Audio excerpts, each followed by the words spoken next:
Free gospel search விடுதலையின் சுவிசேஷ சபை வழியாய் உங்களுக்கு கிருபையும் சமாதானமும் உண்டாவதாக. இன்று தேவன் உங்களுக்கு தரும் ஆவிக்குரிய வார்த்தை என்ன அப்படின்னா, சங்கீதம் 119:25. எனது ஆத்துமா மண்ணோடு ஒட்டி கொண்டிருக்கிறது, உமது வசனத்தின்படி என்னை உயிர்ப்பியும்.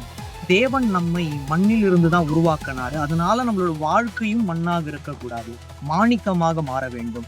மண்ணான நம்மை அவர் தேர்ந்தெடுத்து மாணிக்கமாக மாற்றி இருக்கிறார். நாம் மறுபடியும் பழைய வாழ்வுக்குள்ளாக, மண்ணின் வாழ்வுக்குள்ளாக செல்லக்கூடாது.